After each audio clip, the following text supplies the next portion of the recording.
नमस्कार, आप देख रहे हैं द हिंद 24 न्यूज और मैं हूं आपके साथ साक्षी। आई नजर डालते हैं आज की बड़ी खबरों की ओर। दवा दुकान का वैध लाइसेंस होने के बावजूद वितरक दवा नहीं दे रहे हैं। BCDA यानी Bengal chemist and druggist association सदस्य बनने के लिए दुकानदार पर दबाव बना रहा है। पश्चिम मेदिनीपुर जिले के मोहनपुर थाने के बागदा स्थित माइक्रोव्यू फार्मेसी नामक दवा दुकान के मालिक मुकुल डे ने आज एक संवाददाता सम्मेलन में यह बात कही। उन्होंने कहा, 5-6 महीने पहले लाइसेंस मिलने के बाद हमने दवा दुकान शुरू की थी। लाइसेंस लेने से पहले हमने पूछताछ की और अथॉरिटी के बारे में भी जानकारी ली और उनकी सारी शर्तें पूरी कर लाइसेंस ले लिया। दुकान शुरू करने के बाद एक वितरक गुमनाम बिल लेकर आया।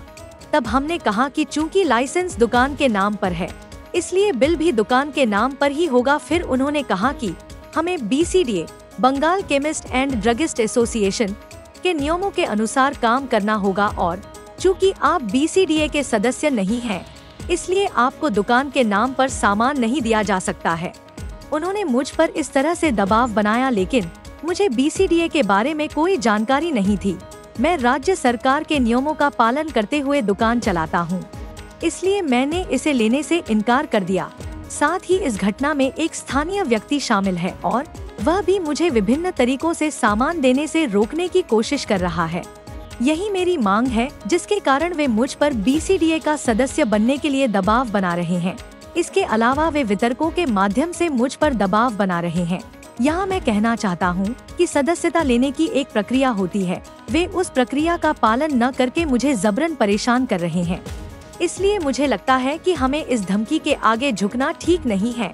अगर सरकार की ओर से कोई आदेश होता या उन्होंने कुछ कहा होता तो हम उसे मान लेते, लेकिन यह सरकार की ओर से कुछ नहीं है। वे एक तरह की यूनियन बनाकर ऐसी चीजें कर रहे हैं। मैं राज्य सरकार, पुलिस और प्रशासन से इस घटना में तत्काल उचित कार्रवाई करने की मांग करूंगा। की घटना घटेছে আমাদের একটা রিটেল অ্যালোপ্যাথি খুচরো ওষুধ দোকান আছে।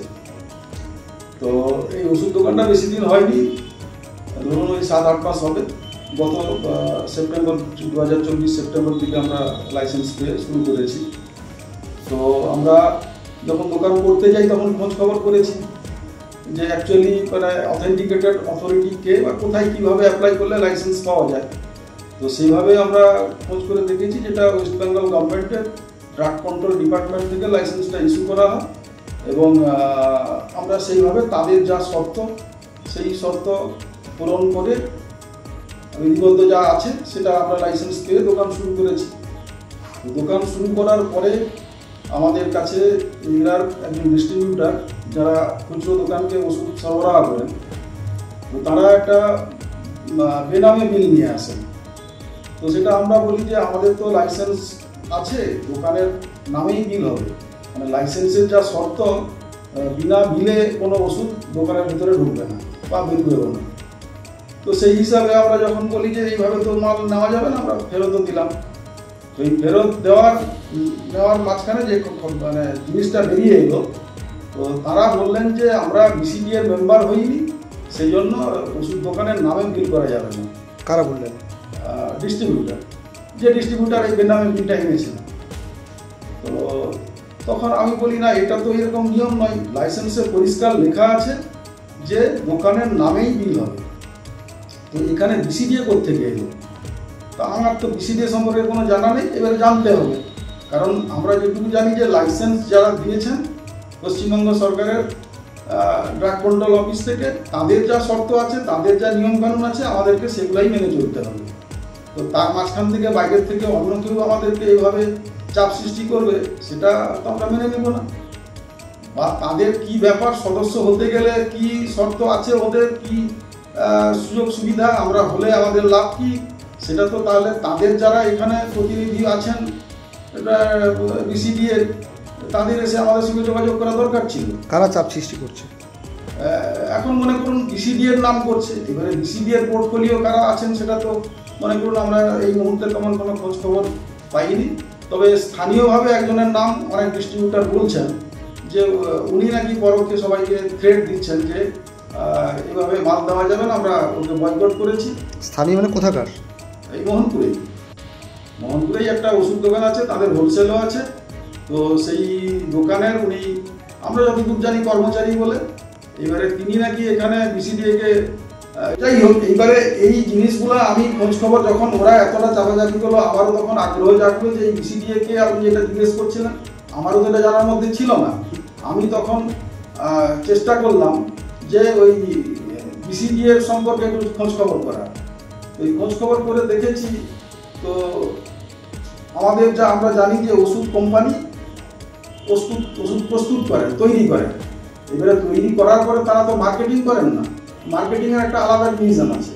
তো সেই মার্কেটিংয়ের ক্ষেত্রে আমরা যা দেখেছি যে প্রথম যে ধাপ, ইনাদের মুখ থেকে যা শোনা, সিএনএফ বলেন, তাদের কাছ থেকে ডিস্ট্রিবিউটার থেকে হোলসেলার, এবং হোলসেলার থেকে সর্বশেষ রিটেইলার, খুচরো ব্যবসায়ীর কাছে মাল আসে।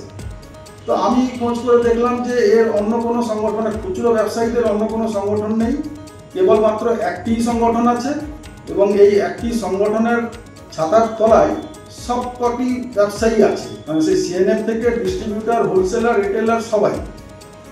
তো এবারে মনে করুন, আমার যা নিজের বিচার বিশ্লেষণ করে আমি দেখলাম যে এরা কেউ কারোর স্বার্থ রক্ষা করতে পারে না।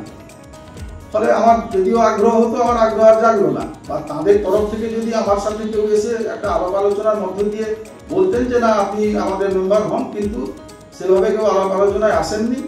একজন ফোন করেছিলেন আমাদেরকে, তিনি পরিচয় জানতে চান কে বলছেন, তিনি বললেন যে আমি জোনাল সেক্রেটারি বলছি। তো ওনারা দুজন কেউ কনফারেন্সে ছিলেন। তো একজন বললেন যে ঠিক আছে দাদা, আমরা আপনার কাছে গিয়ে বসে একটা আপনার সমস্যার সমাধান করে আমরা আন্ডারস্ট্যান্ডিং করে নিব।